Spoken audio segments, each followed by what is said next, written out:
নায়ক হিসেবে মেগাস্টার হোক, সুপারস্টার হোক কিংবা কিং খান হোক, তুফানের পর শত্রুরাও বলবেন যে বাংলা চলচ্চিত্রের 1 নম্বর থেকে 10 নম্বর অবস্থানটি শাকিব খানের দখলে। তবে শাকিব খানের আগের দুটি ছবি প্রিয়তমা ও রাজকুমার যদি কোনো কারণে সুপারহিট কিংবা হিট না হতো, তাহলে সমীকরণটি হয়তো একটু হলেও অন্যরকম হতে পারত। ফাইটটা কিন্তু তুমি সেই রকম করছো। তবে তুফান দিয়ে সব সমীকরণ নিজের পকেটে ভরে নিয়েছেন ঢালিউড কিং শাকিব খান। তুফান পোষ মানে না, পোষ মানায়। গত 2 বছরে চলচ্চিত্র নিয়ে যে উত্তেজনা তৈরি হয়েছে, যেখানে নায়কের তালিকায় শাকিব খানের পর পরাণখ্যাত শরীফুল রাজ কিংবা কখনো কখনো আদর আজাদ ও সিয়ামকে জানান দেবার কোঠায় দেখা গেলেও বাকিরা নিষ্প্রাণ। তবে আরিফিন শুভ বঙ্গবন্ধুর বায়োপিকে অভিনয় করে নিজের একটা স্বতন্ত্র জায়গা করে নিয়েছেন। মানুষকে মুক্ত করে ছাড়বো ইনশাআল্লাহ।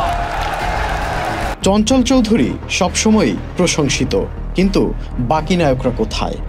তাদের অবস্থান বা ভবিষ্যৎ কি? ফান হতে অ্যাটিটিউড লাগে, চোখের দৃষ্টি লাগে, অ্যাকশন স্পিড সব লাগে। ওয়ালটন ফ্রিজ কিনে অনেকের মতো আপনিও হয়ে যেতে পারেন মিলেনিয়াল। সেরা পণ্যের সেরা অফার। নায়িকাদের মধ্যে পরাণের পর বিদ্যা সিনহা মিম টপ লিস্টে উঠে আসার কথা থাকলেও ফিল্মি পলিটিক্সে তাকে আর সেভাবে জ্বলে উঠতে দেখা যায়নি। অনন্ত বর্ষা জুটি ছাড়া বর্ষাকে পাওয়া যায় না, আর অপু বিশ্বাস ব্যস্ত শোরুম উদ্বোধন নিয়ে।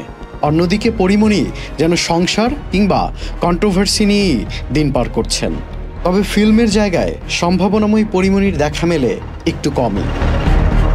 সুরঙ্গ সুপারহিট হওয়ার পরও তমা মির্জাকে পরবর্তী 1 বছর লাইমলাইটে পাওয়া যায়নি, বরং ছবির ক্রেডিট পুরোটাই গেছে রায়হান রাফি ও আফরান নিশোর ঘরে। এদিকে নুসরাত ফারিয়া সুরঙ্গে আইটেম সঙের পারফর্ম করে কি নিজের পায়ে নিজেই কুড়ার মারলেন?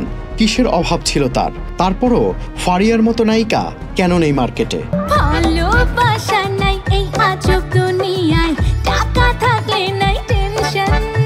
অন্যদিকে বুবলি ও পূজাচেরি ঈদ উৎসবের প্রতিযোগিতায় থাকলেও এবারের ঈদে প্রমাণিত হলো, পাশে যদি বড় নায়ক কিংবা পরিচালক না থাকে, তাদের ক্যারিয়ারও হুমকির মুখে।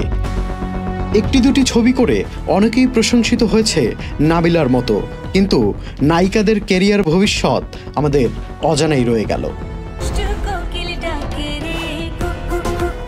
Tanvir Limon, channel I.